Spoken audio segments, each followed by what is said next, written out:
Good afternoon, ladies and gentlemen. Welcome to episode 3 of our online series called A Brand New World, Shifting Powers in International Politics. This episode 3 has the highly relevant topic of what about China and where are the differences between US and European strategies and policies on China. This event is organized in collaboration with the US Embassy in Vienna. And my name is CENGIZ GÜNAY. I'm the Vice Director of the Austrian Institute for International Affairs. I myself, I'm not a China expert. I work on Turkey and the Middle East, but the more I'm delighted to have the chance to speak to a very renowned scholar, CARLA FREEMAN. Welcome, CARLA. Hi, great to see you. Thank you for joining us. Let me quickly introduce you to the audience. CARLA is, as I mentioned, a China expert. She is well known in the US and beyond. She is the director of SAIS, of the Foreign Policy Institute at SAIS Johns Hopkins in Washington, D.C., and an associate research professor in China studies at SAIS. She conducts research on Chinese foreign and domestic policy, with the current focus on regional dynamics, including China and its periphery, security policies, and China's role in international organizations. We know each other from my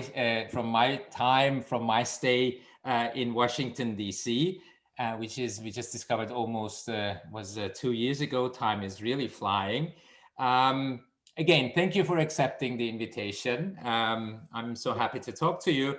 CARLA, please help us understand, from most of our audience is Europe-based at least. Help us understand, what role does China play in UN foreign policy and strategic thinking?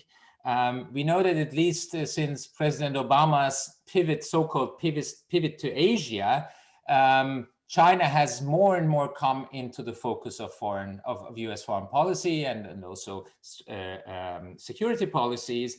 And under President Trump, over the last 4 years, we have seen this strategy has even broadened and gained an economic dimension. We hear of bans of certain apps from the US, and also the telecommunication giant Huawei that was banned from the US. So what can we make out of all of this, and why is China perceived as such a challenge from the US perspective? Thank you. First of all, Cengiz, thank you so much for inviting me. It's really a pleasure, and to speak to your distinguished audience, and also just to see you again. Thank you.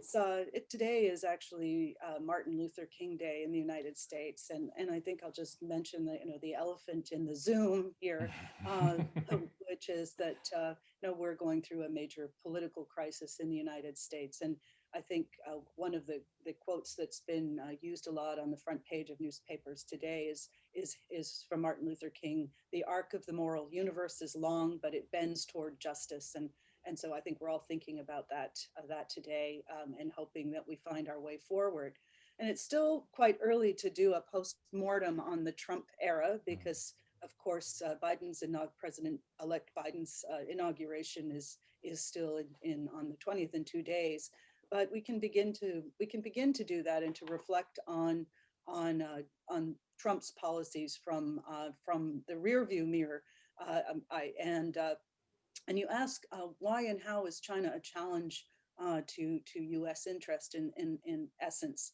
Well, China challenges the United States across all of the areas that the U.S. sees as essential to its own power, precisely because China recognizes those areas as the essence of global power and security. And China increasingly sees itself as a global power with global interests. So it is challenging the United States U.S. economic primacy, military primacy, particularly in the Asia Pacific, but reaching globally increasingly. And as you mentioned, also in the area of technological primacy, where the United States has felt it's had a cutting edge, particularly in security relevant technologies, but also in technologies that are critical sources of connectivity for globalized commerce and also within our own society. And so that makes us feel vulnerable to a country that we simply do not trust. I mean, I think we can explore what the sources of U.S. mistrust are of China, but I think those run very deep and connect to U.S. identity as really a global power that emerged after the Second World War during the and the U.S. Leadership in the struggle against Soviet led communism. And we in the United States are highly suspicious, have this sort of visceral reaction to a power that celebrates its Communist Party. So there is that, and you can't get away from that. We as a national as a country, our government really was shaped. The government we have today was shaped by our struggle, our Cold War struggle, and the institutions we have. Many of them really come out of that. But China has increasingly tested U.S. The U.S. ability to shape the international system, and I think that's where U.S. Concerns have grown increasingly acute, because we have gotten used to, especially since the collapse of the Soviet Union, be able to shape our global environment. And China now is playing a major role in establishing new international organizations. The AIIB is one of them, the Asian Infrastructure Investment Bank, but others as well. China is now making it difficult for the United States to ensure that it can defend its allies in the Asia Pacific, and also its quasi-ally, if you will, Taiwan. And then again, as I mentioned before, the idea that China is advancing technologically in a way that and maybe possibly out innovating the United States. There's a perception that that China has used its partnerships with the United States and other advanced economies by forcing technological transfers to take the technological lead. I think it was Attorney General Barr who said that China has come to raid the United States, using that kind of language of its technological advantage. So those are all, it's a big complex picture, but on all fronts, China is perceived as a challenge to the United States.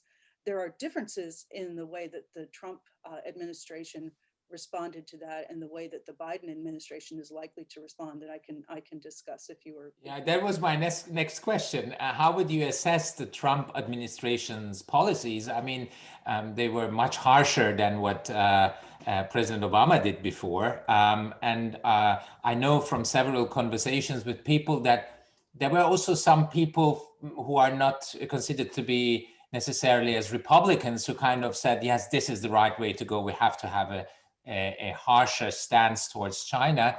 How would you assess Trump's policies? And then again, what you mentioned, is there a change to be expected under the Biden administration? If I were going to try to capture Trump's policies over the 4 years of his administration toward China, I would use the word constrainment, not containment, but constrainment, using economic tools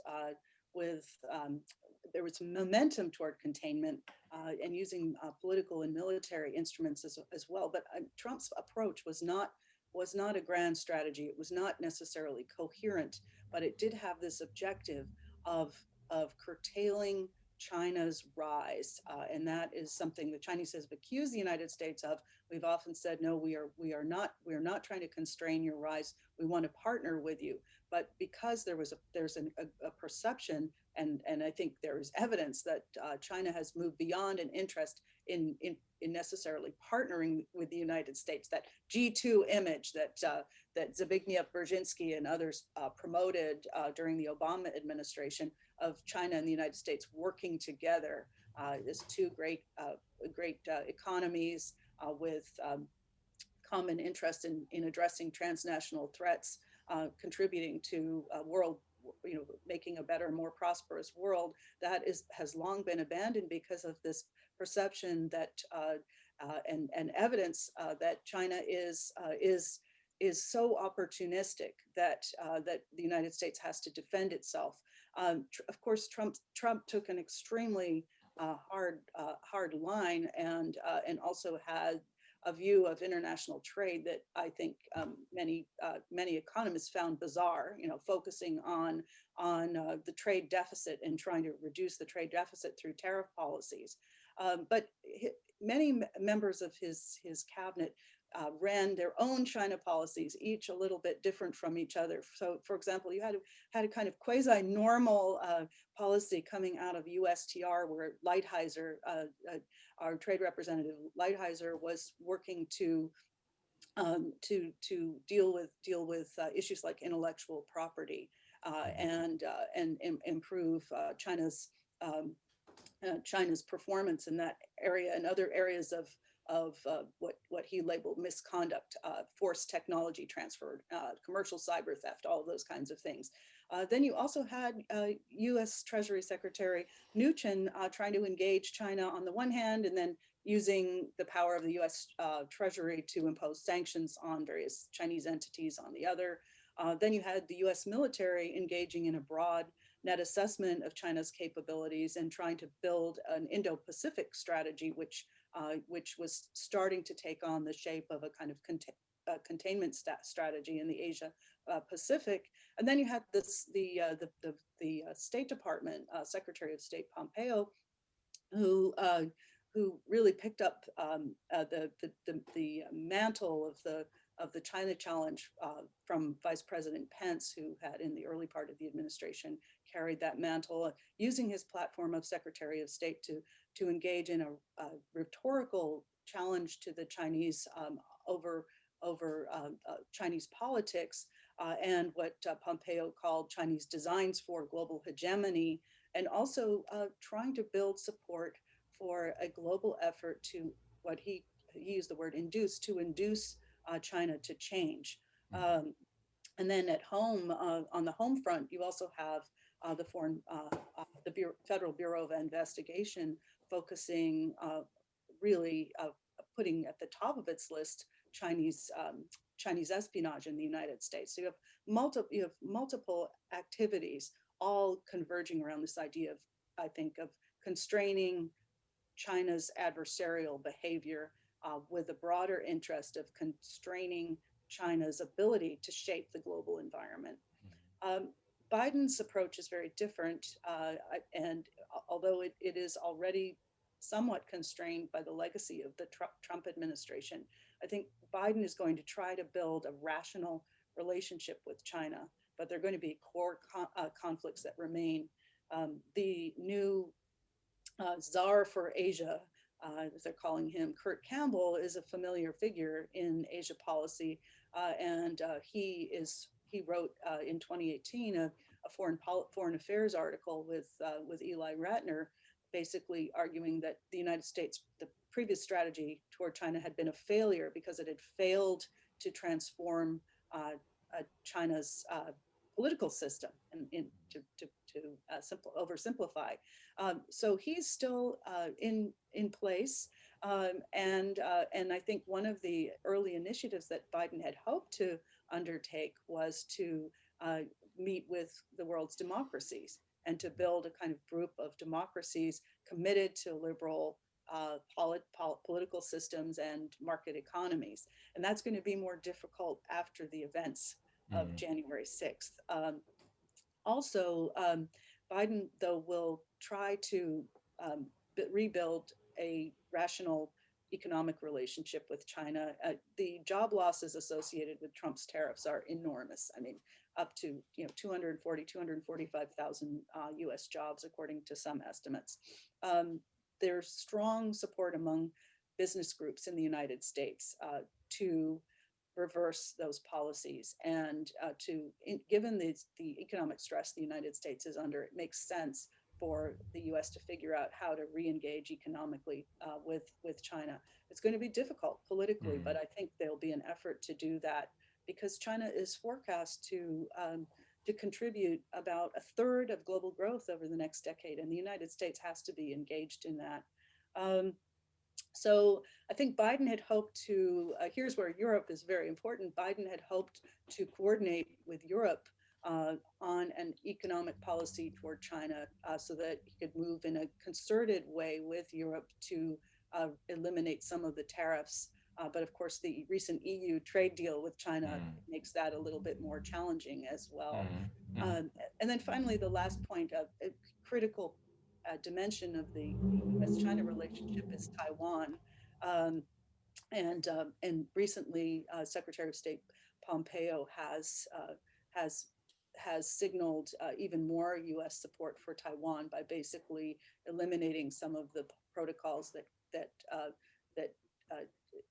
governed how the kinds of official relationships that the United States would have with Taipei, and moved a lot more. It looks like a lot more bigger role, gave a bigger role to the American Institute in Taipei, our de facto embassy in Taiwan. Or liaison office, probably more correctly. It'll be interesting to see, since that is definitely a provocation for Beijing, how Biden addresses that shift.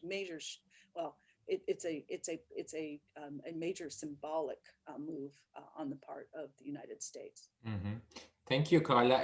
Something that came into my mind is I think many authoritarian regimes around the globe were kind of disappointed that Biden won the presidential elections and not Trump, because what is expected from Biden is a more normative approach to democracy, democratization, and so on and so forth. Do you see any potential, because you said that the person who's going to be responsible for Asia affairs in the Biden administration has a very clear vision of how to kind of transform, probably, or at least attempt to transform China's also domestic politics.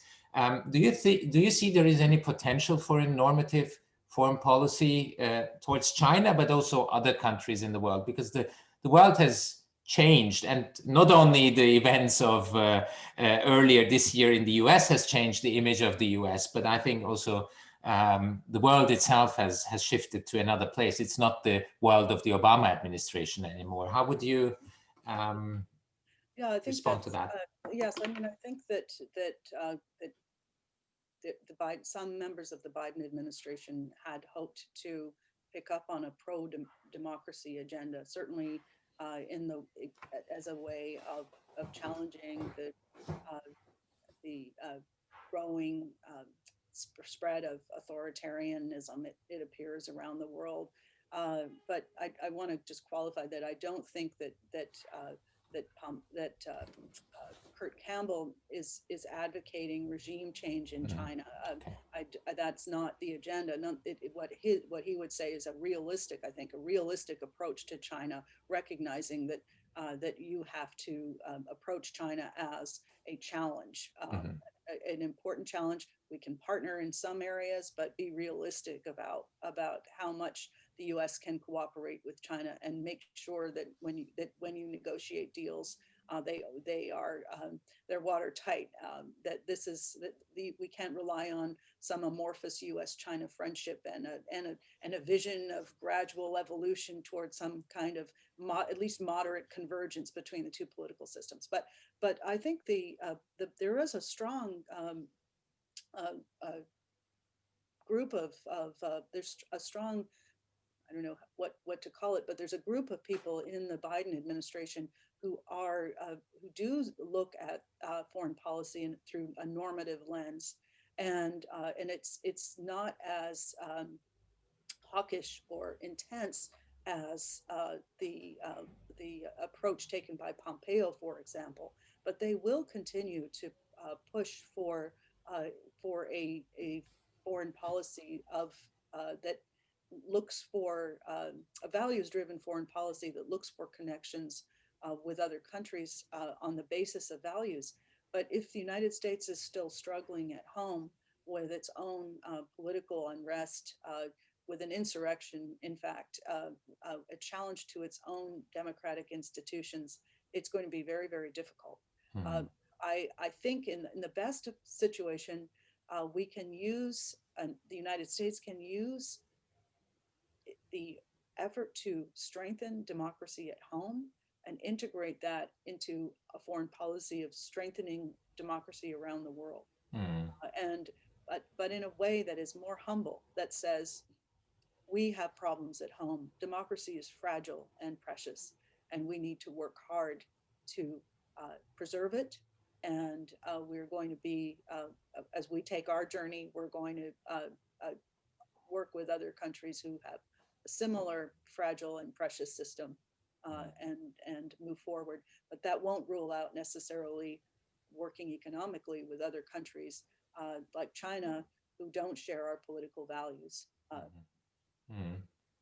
Thank you. And how about the Europeans? There is, you already mentioned the EU-China trade deal, which has kind of crossed the interests of the Biden administration. Why are Europeans, or why do they seem to be ignorant to these warnings from Washington? And why do? What, in your opinion, what is the difference between Europe's approach to China, and the US one?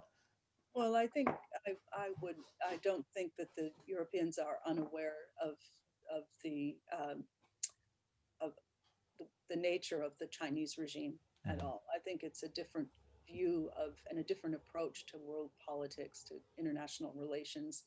And the United States has a much more black and white approach. I think we aren't expert diplomats. We're better at security policy than diplomacy. I think the Europeans, and this is speaking in great generalizations and probably offending many people in Europe. I don't want to do that, but I think that the Europeans recognize that they are part of, as one of my colleagues, Kent Calder, has written about, part of a Eurasian continent, and that much of the future of Europe lies in interacting with partners and countries, emerging economies to Europe's east, as well as looking westward to the Atlantic, across the Atlantic to the United States, and have to shape a policy that will allow it to benefit from the drivers of global growth that lie in Asia and China. China is the core engine, but other Asian economies, but also work with the United States. But I think the European Union has been engaged in some significant reassessment of its China strategy. I mean, it would be nice if there were stronger action than, say, a resolution on China's human rights challenges. But there is a reassessment, even on climate cooperation, things like that. There's some rethinking. But I think this is such an interesting question. I think Europe also puts China and its relationship to China in a much longer, deeper historical context than the United States. Our relationship with China is shaped by the events of the Chinese Civil War and the Korean War, our face-off in the Vietnam War, and then our celebratory honeymoon period of the 1980s, and then the crash of our relationship in Tiananmen. Whereas Europe can look back to Marco Polo and ties that go back, the relationship between Rome and the Chinese empires. It's a very different perspective, and I think it probably changes the urgency of some of these these questions that animate American policy with such intensity. Mm-hmm. Let me move to China itself. We've talked about China, but not on China itself. So how do you see developments within China? Is there any political change to be expected in the near future? Does probably, I don't know, do the developments in Hong Kong have any impact, positive or negative, on mainland China? And then my next question would be, what is to be expected from China in terms of international and regional policies and strategies? Well, that's a very good question, and what we've seen since Xi Jinping took office in power in 2012, 2013, is a growing centralization of power in China, and a greater concentration of charismatic power in Xi Jinping's hands, and I think that trend will continue. You asked about Hong Kong. Hong Kong is both its own. It has its own reasons for challenging China's growing influence over Hong Kong, and efforts to change the one country, two systems political relationship between Hong Kong and Beijing.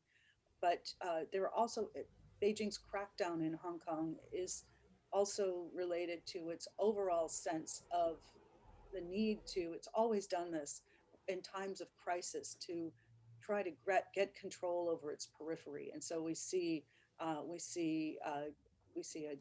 heavier hand in Hong Kong, and a heavier hand all along China's border areas, and even its the modification of its approach to North Korea, you can see as an effort to make sure that China's borders are stable as China deals with some major challenges internally, because you had a crisis. It was not a Chernobyl moment as many people expected when the Chinese government dealt with the first signs of COVID-19, but it was a failure. And this government has, because it's invested so much power in Xi Jinping, there really is no space for error.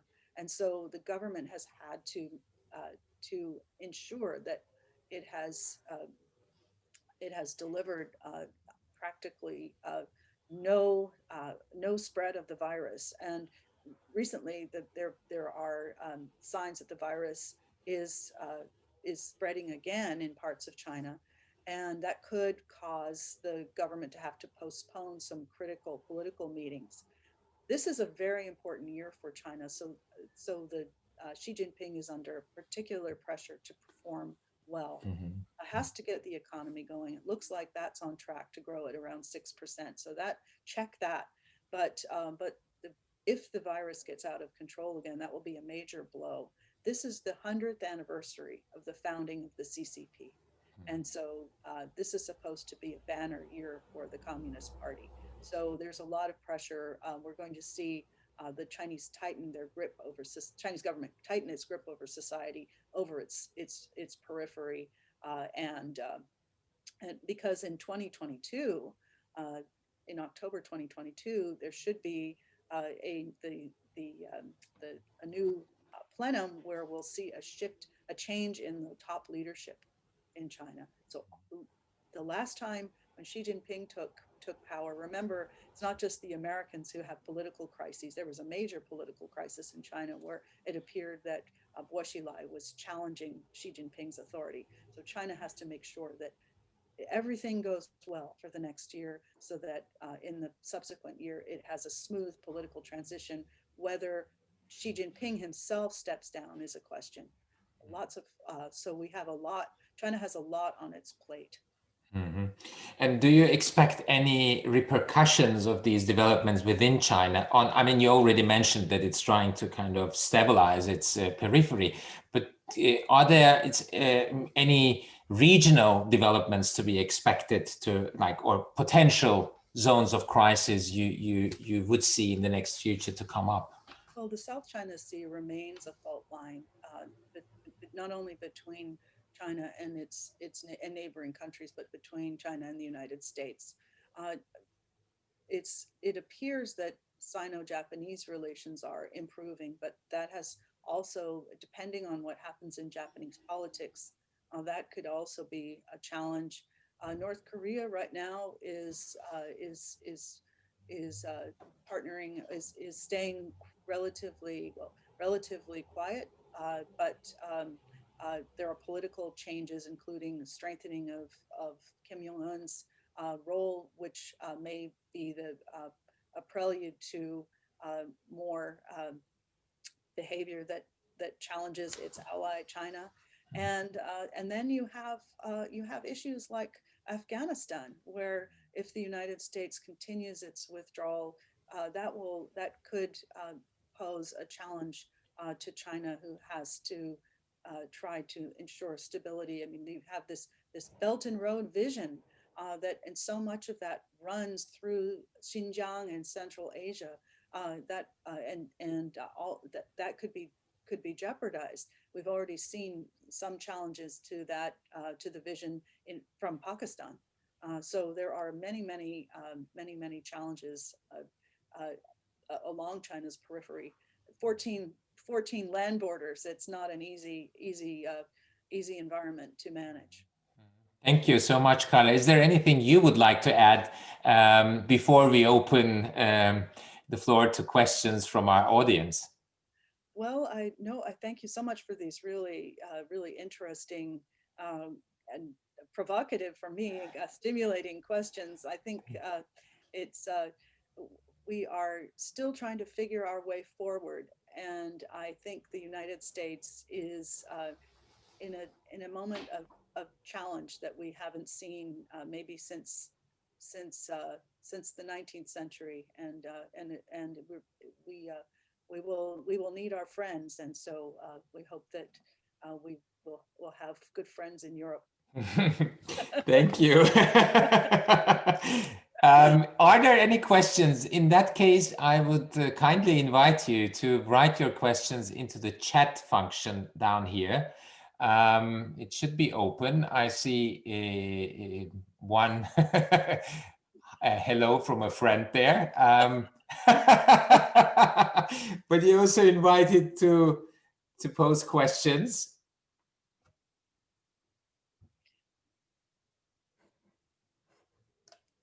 I hope that this function is open. Apparently, it should be. Well, if maybe I give some more time and I pose another question, because it also affects my research interest. China's increasing activities in the Middle East and Africa. How should I put it? How much are these activities dependent on the domestic developments within China? Is that who is the kind of the architect of this grand strategy of the Belt and Road Initiative, and is this initiative and this grand strategy also in somehow in a crisis? How would you assess that? And I see there's another question coming up. I will pose that afterwards. Yeah, that's a wonderful question. And first, let me say there's a question about whether the Belt and Road is truly a grand strategy, but certainly a grand concept. And it has been critical to China to use some of its excess capabilities that it accumulated during its reaction to the global financial crisis, and using that to export some of that excess capacity overseas. And I think that African states have benefited from China's infrastructure development capabilities. And in the Middle East, of course, that relationship is developing rapidly, and it's a complicated one. But a lot of it has to do with oil, and China's still heavily dependent on imported oil. And that relationship, I think, can only be expected to grow stronger. China is also strengthening its ties to Iran, and has been in part because of its energy needs. And that's woven into this Belt and Road concept as well. But the Middle East is also an interesting place, and North Africa, an interesting place to watch, because it's a place where China is really testing its capabilities as a global military actor. Of course, its first base is in Djibouti, and it has been engaged now for, I think, since 2008 in anti-piracy operations. And so its navy has stakes in the region and is playing a bigger role there. So we're seeing China flex its muscles as well as deepen its ties. But I think that the United States often forgets that Africa and parts of the Middle East, at least, have long been China's friends in the world. The developing world identity has been very important to China's diplomacy since it became the People's Republic of China, and those ties have a fairly deep history, and China will continue to strengthen that part of the world, even if its relationship with the other great powers, the European Union and the United States, sour. It knows that it sees the future in these emerging economies in the developing world. And it's managed in many ways to turn this crisis, which it appears, emanate from China, this pandemic, into a source into a platform for expanding soft power through mask diplomacy, through vaccine diplomacy, and in these parts of the world. Thank you, Carla. There is the first question is by Roland Hubner, who thanks for this interesting discussion, and asks whether you see a difference between the US and the EU with regards to dealing with Chinese involvement in developing countries in Africa and the Balkans.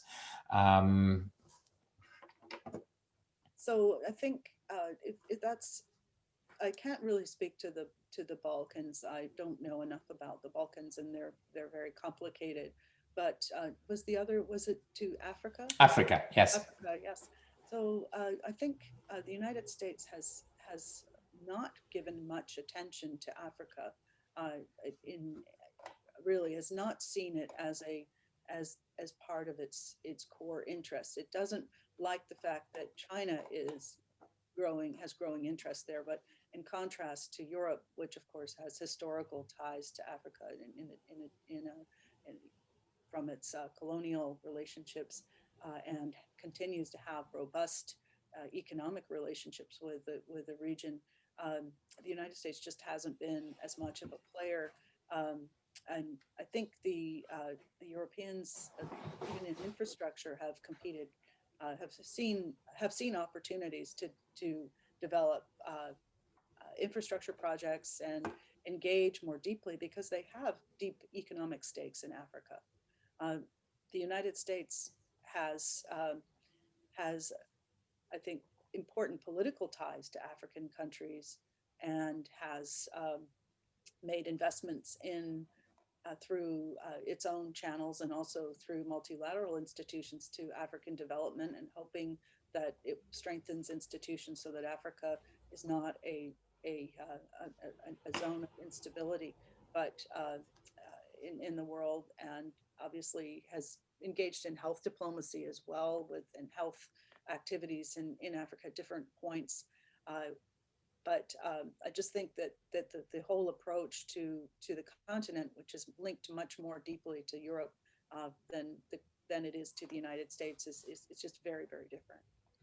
Thank you. Another question is, to what extent did the EU agreement with China on investment,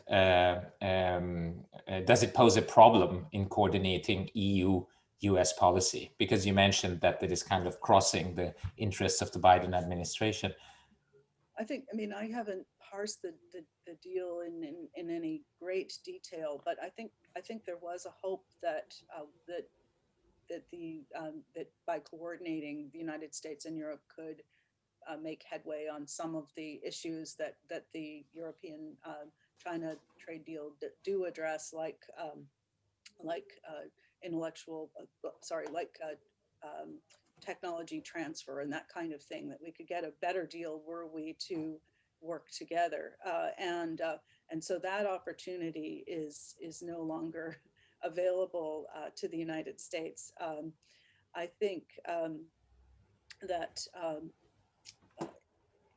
it it also there are also, though, some opportunities for the United States to build on. I think probably the one thing that stood out for me when I've been reading about U.S. complaints about Europe proceeding with this agreement, and I think I understand why. I think that I think that the EU felt they could get a better deal at this point rather than waiting, and also U.S. policy has been so unpredictable. It had to stand on its own here. But I think that the deal does seem to give European companies somewhat fairer treatment and requires transparency on subsidies to Chinese state-owned enterprises. And that's a big concern for the United States. And this last point could prove helpful to the Biden administration if it can build on that element of I don't know if people are saying CAI, if that's if that's the acronym for American companies, and maybe if that could actually be a way of moving the agenda forward by picking up on that and saying there's momentum forward, so that the United States, so that the Biden administration could claim early success in working with China, building on the European achievement of requiring greater transparency on subsidies to Chinese SOEs, which has been a major point of contention between the U.S. and China. Mm-hmm. I have two questions which could be combined. One is, what kind of soft power potential do the US and the EU have in China's neighborhood? Do they have any influence on the countries surrounding China? And the other question is whether the Belt and Road Initiative has, particularly in Central Asia, crossed Russian interests there, and whether there is a tension between Russia and China in that regard. Well, two very big questions. I think in terms of soft power potential, the United States and Europe have huge opportunity in Asia. The Asian countries, particularly smaller countries in Asia, are not at all interested in being dominated by China. That they are eager for opportunities to balance on every dimension. So I think they would have already been welcoming European initiatives to build infrastructure in the region, in Southeast Asia in particular. And the United States has a rather modest initiative in the Build Act to provide support and engage in infrastructure construction, and also in ensuring that projects are conducted in a way that upholds good social and environmental standards. Those initiatives have been largely welcomed. There are some countries that have more difficulty pushing back, where China is overwhelmingly influential, like Lao PDR and Cambodia. But for the most part, countries in the region are very eager to have the U.S. and Europe and Japan as well, which is a major player in the region, become involved in economic partnerships, infrastructure and other types of partnerships, as well as engagement in other areas, including health diplomacy. So there are enormous opportunities for soft power.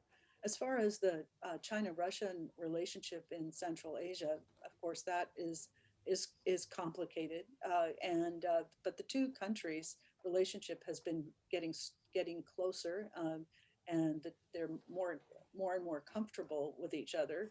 They seem to have worked out a way of managing each other in the region, in part through the Shanghai Cooperation Organization, where they work through that grouping to address many of their common concerns. So far, Central Asian countries are still integrated into the Russian military system. They do more drills with Russia and so forth. Russia's the dominant force. China's becoming the overwhelming economic partner in the region, and there are huge investments made by China in pipelines and so forth, to draw energy resources from the region. But culturally, there's still deep ties between the many Central Asian countries and Russia. So I did a study to sort of see what the state of rivalry was between the two countries in the region. I think it is a potential friction point between the two countries. But right now, Russia needs China, and China has been respectful of the fact that Central Asia is also Russia's near abroad, and the two countries through the SCO and other regional groupings are managing to navigate potential tensions. I have a couple of similar questions. One is from Stefan Kieninger, a friend, and they're all kind of questioning, like, what will be the position of the Biden administration? Will the Biden administration reverse some of the policies, for instance, like lifting the restrictions on these online platforms like TikTok? But also, what will be the response of the Biden administration in geostrategic terms in the South China Sea? So I think the United States needs a broad technology policy. That will address international foreign involvement in particularly communications technology in our economy and society. But we also need a policy for our own big tech players as well, particularly where they are engaged in social media. We have a political crisis that was enabled, not created, but enabled by social media. And we're very concerned about foreign interference as an open society. And we have not addressed a lot of these questions. We haven't come as far as Europe has on privacy issues, of course, either. So we have a lot of work to be done, and I think this will be a key area for Biden's policymakers to work on. Whether the Biden administration decides to reverse some of these particular specific policies on companies like TikTok and so forth, I would imagine that will be part of the negotiation with China. But some of these companies are really they are not part of the Chinese government. They may have close relationships to the Chinese government. TikTok, the part of it that's in the United States seems quite divorced from China. Huawei has a more ambiguous relationship, but we're going to have to sort that out. And I think that will be part of a protracted negotiation. But we need a broad policy in any case to address this, not just for Chinese companies, but for other companies from around the world. And then I lost the second part, half of your question. And that's the South China Sea. What is there the potential for a conflict, and how would the Biden administration react to it? Because we've seen also in the Eastern Mediterranean last summer that all of a sudden the question of maritime influence and economic exclusive zones can get quite a hot issue. Do you expect any hot conflict or potential for hot conflict in the South China Sea? There is always potential for conflict there, partly because it's not just about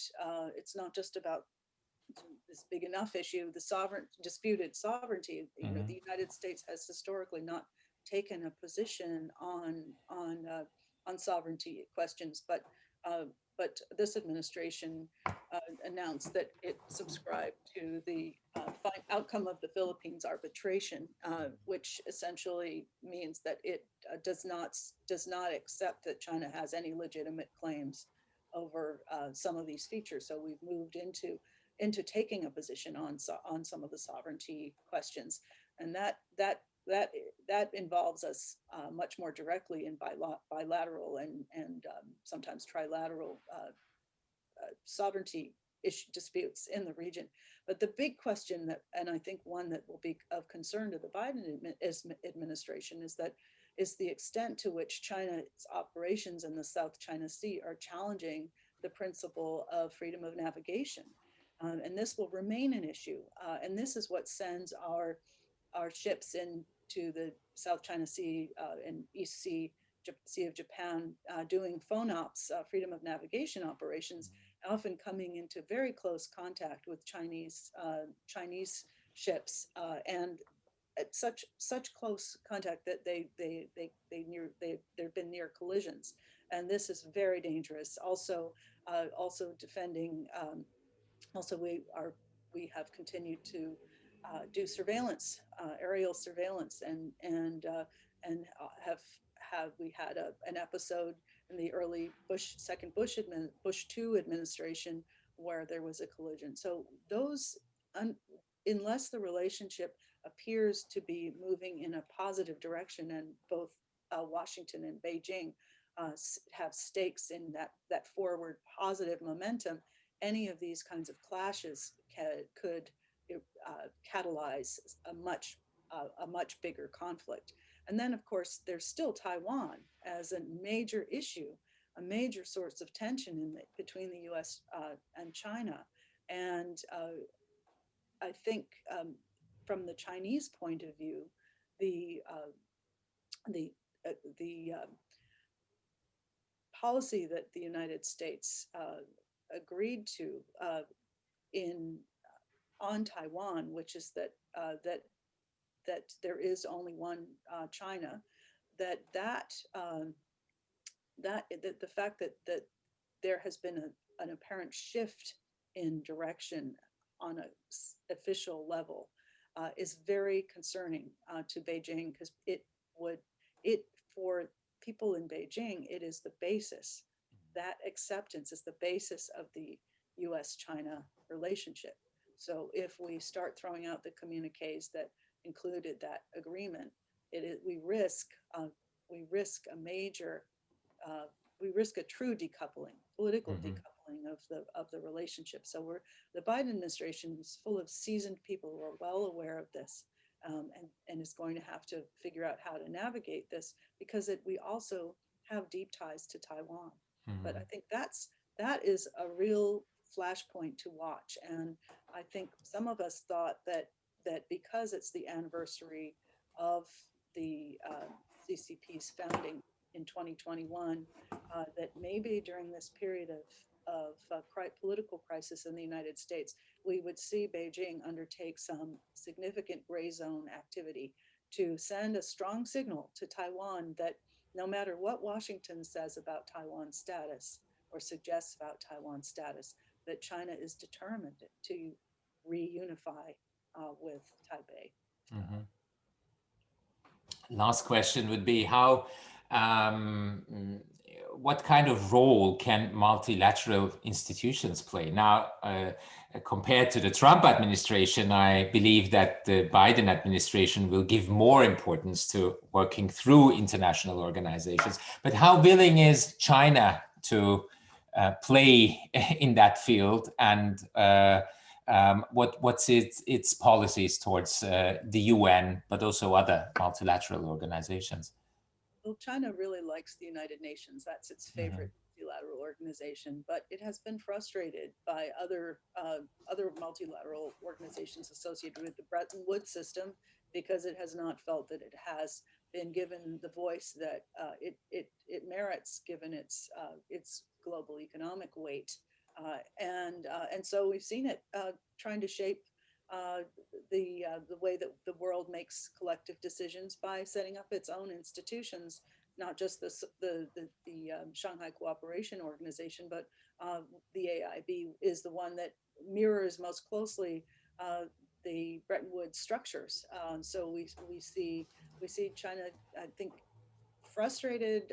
That I think that the move to set up the AIB really came out of frustration with the failure by the United States to support genuine voice reform in the IMF and the World Bank. So the multilateral organizations are an area that China has seen as a point of opportunity. In its efforts to help to begin to shape the world, the global environment, in a way that suits its interests. So we're going to see China, I think, make more initiatives to establish other multilateral organizations or groupings. Sometimes they are much less formal than Bretton Woods style organizations, but more groupings where it can have play a bigger role.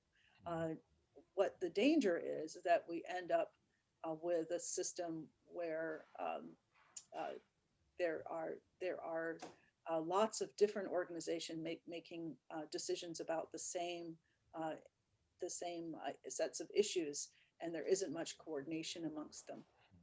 And I think that works for some things, and sometimes, it's the more the merrier to address a challenge. But in other cases, a really broad global collective action is needed, and this is what I think major strategic figures, as they watched China rise and start to approach the United States, particularly in the wake of the global financial crisis, why they urged the United States and China to sit down together and figure out how they were going to work together in multilateral fora. Thank you so much, Carla. Thank you for explaining us the US position on China, Europe's role in all that, and also the domestic dynamics that are driving China's foreign and regional policies. Thank you so much. It's been really a pleasure having you here. And hope to see you one day after in post-COVID times in Rio. I hope so, GÜNAY. Thank you so much. And I hope your audience found this valuable. And I certainly enjoyed your wonderful questions. And thank you so much. Food for thought. Thank you. Great conversation. Thank you also to the audience. Thank you for staying with us, and keep following our future online events. We have also prepared some interesting, or we will be talking about interesting topics throughout 2021. Stay with us. Thank you again, Carla, and have a nice day. It's like for you the day starts in DC. Thank you. Thank you. Bye. Bye. Bye.